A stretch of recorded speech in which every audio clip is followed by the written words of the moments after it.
Pessoal, tudo bem? É o Sérgio Braga. Como eu disse, eu vou postar algumas partes das aulas para vocês, né? Para a gente não ficar muito tempo em aulas simultâneas, porque tem vários problemas de estabilidade de conexão e esse formato é um pouco cansativo. Então, vou dar uma aula rápida hoje para vocês, né? Vou esclarecer por que isso é importante para a gente estudar e para colocar uma agenda para essa segunda parte do curso, que vai ser uma parte mais atual, mais politicamente orientada, né? Mais empiricamente orientada e que vai mais ao encontro dos interesses aí de pesquisa de vocês, de discutir mais o caso brasileiro, né? E aí a gente conversa na segunda parte do curso sobre essa agenda mais empírica e vai conduzindo o curso para a agenda de vocês aí, de reflexão consensual, né? Dentro das minhas possibilidades, né? Porque eu também não domino todos esses assuntos aí de internet, né? O meu interesse é bem localizado no impacto de toda essa parafernália da internet nas instituições representativas, nas elites, né? Então, eu tenho minhas limitações também. Não tenho, por exemplo, eu entendo muito pouco de Twitter, de comentário de Facebook, né? Isso não é muito a minha praia. Eu entendo mais de coisas relacionadas ao impacto da internet nos processos decisórios, nas elites políticas, né? Mas a gente vai discutindo alguma coisa sobre isso. Então hoje vamos ver esse último tema mais geral, né? Que é o tema da internet, polarização e fake news. E não dá para passar num curso sobre internet e representação política sem mencionar esses autores, o Cass Sunstein e o Pariser, né, que estudam, que escreveram esses trabalhos importantes, não é? E que deram origem a uma série de trabalhos, a toda uma agenda de pesquisa importante, não é? Em periódicos importantes da área de ciência política, de comunicação política. E para vocês se familiarizarem até com a figura física desses autores, eu indiquei esses vídeos aqui. Esse vídeo é o vídeo clássico dele na TED. Né? Então vocês conhecem a TED, que tem aquelas conferências sobre vários assuntos, de vários especialistas do mundo. Né? E aqui para vocês conhecerem a figura física do Cass Sunstein, que é um dos principais pesquisadores dos Estados Unidos sobre esse tema de mídias. Já escreveu esse livro aqui, #Republic.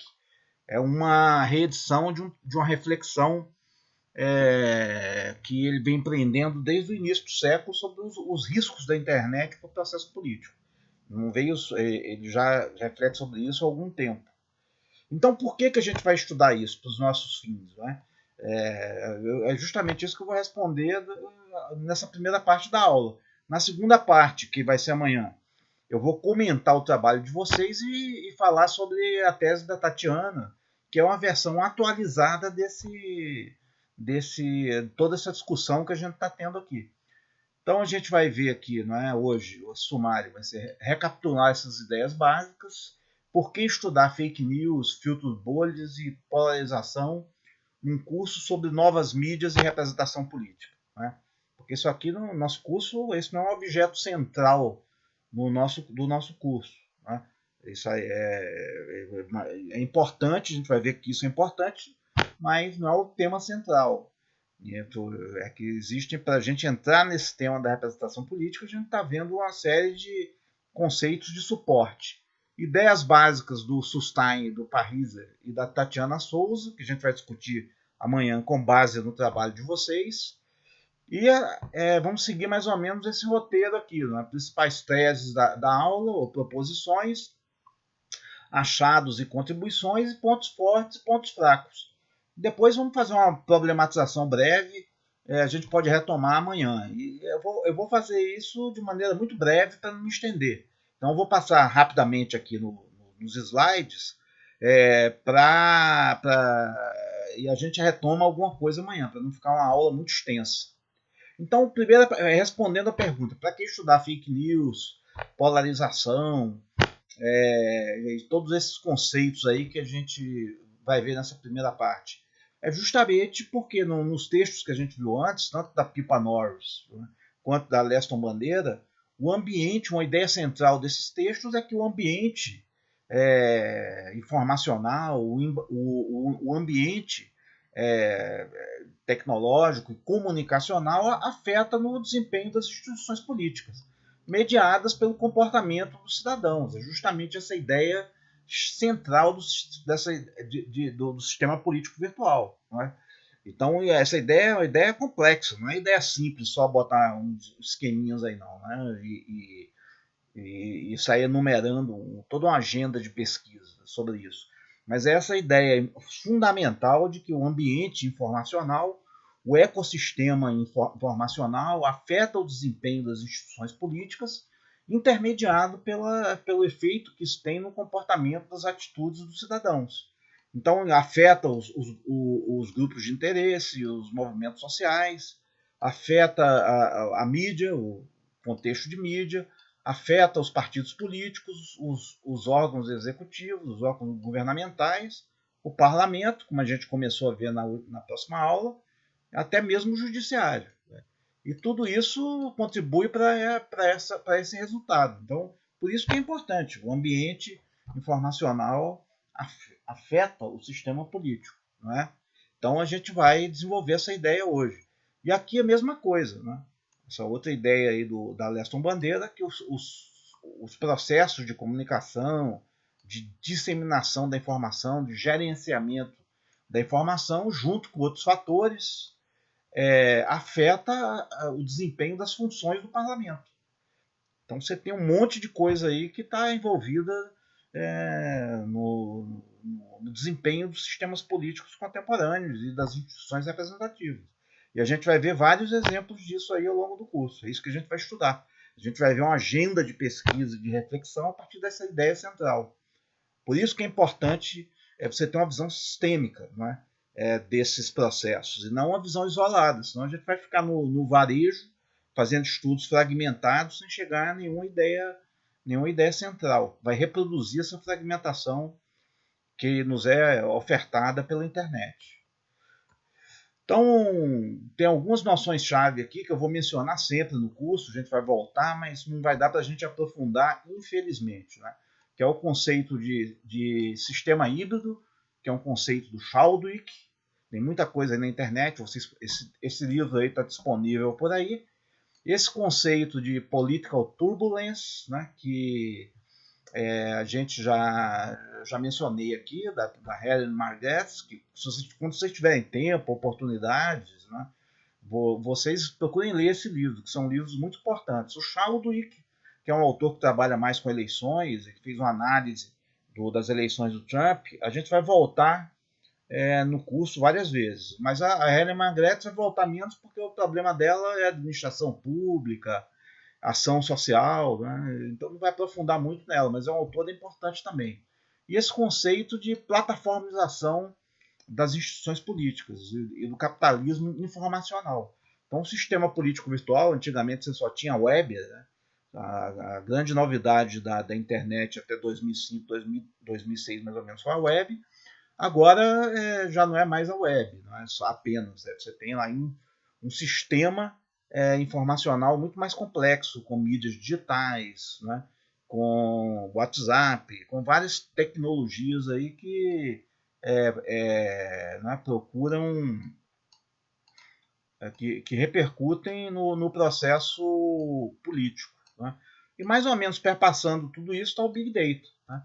Big Data ou Big Data. Né? Vocês podem aí grandes massas de dados que circulam aí pela internet e que os analistas políticos, né, capturam esses dados para chegar a determinadas conclusões.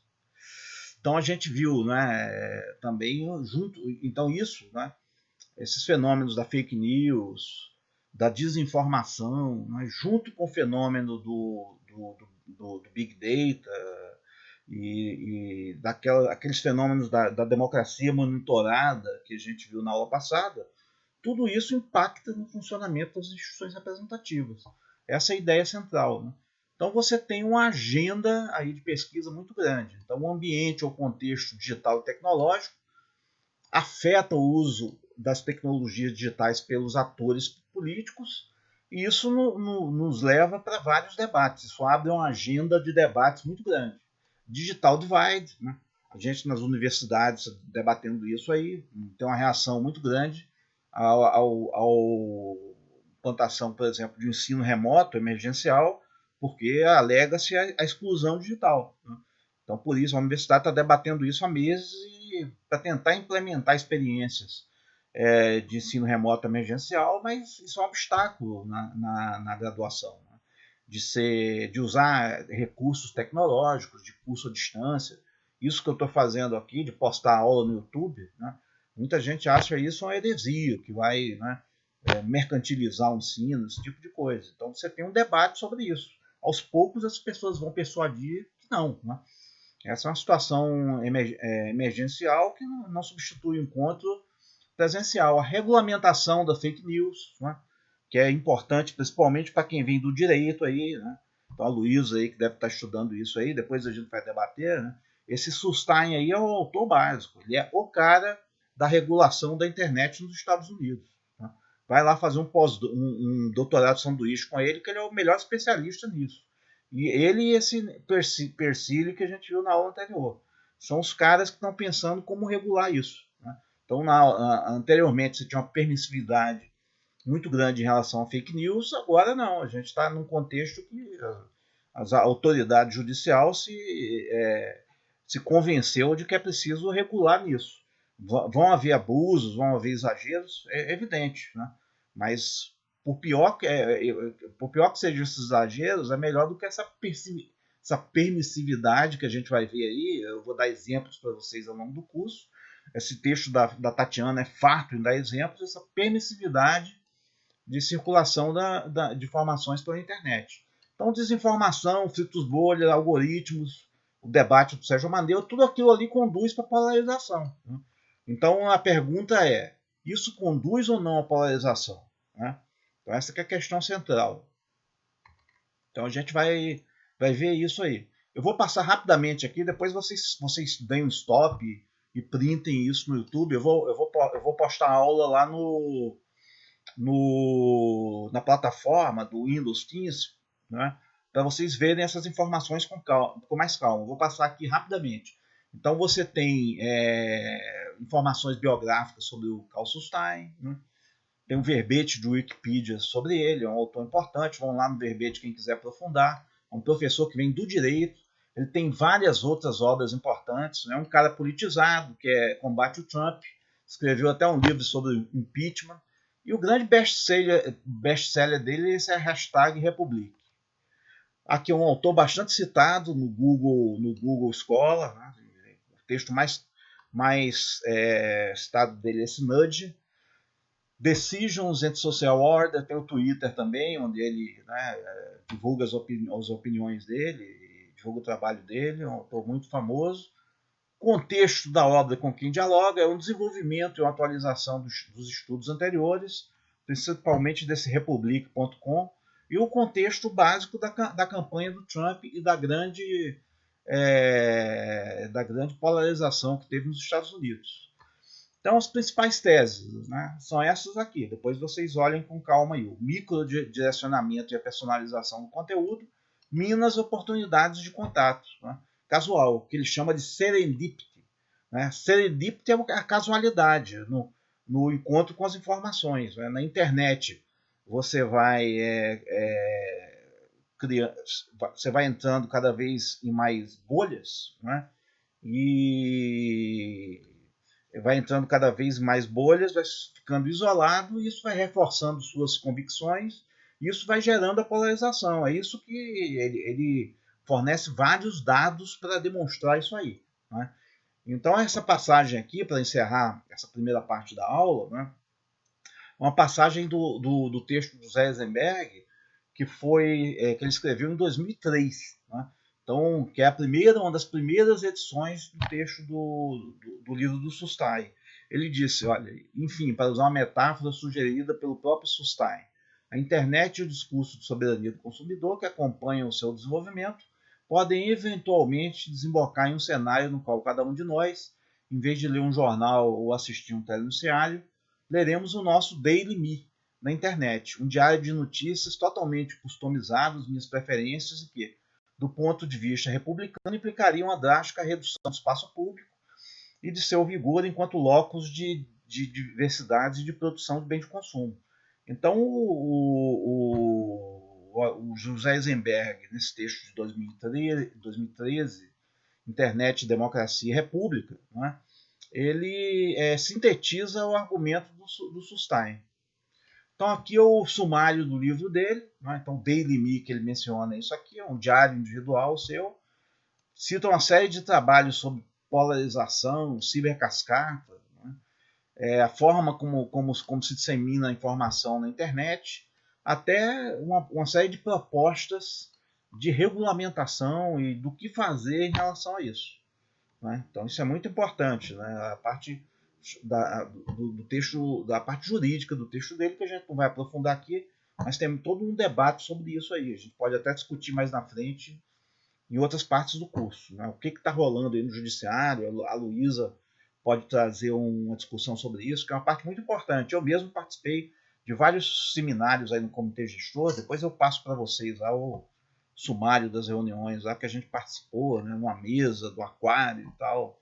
Então você tem uma discussão muito grande, mas o que predominou nas eleições anteriores foi não regulamentar fake news, não regulamentar fluxos de informação pelo WhatsApp e por aí vai. Então, pessoal, vou encerrar essa parte da aula por aqui. Eu vou postar um segundo vídeo terminando essa parte aqui da aula. Depois vocês consultem aí com calma, vão parando a tela quem se interessar, para aprofundar mais os pontos que eu falei aí.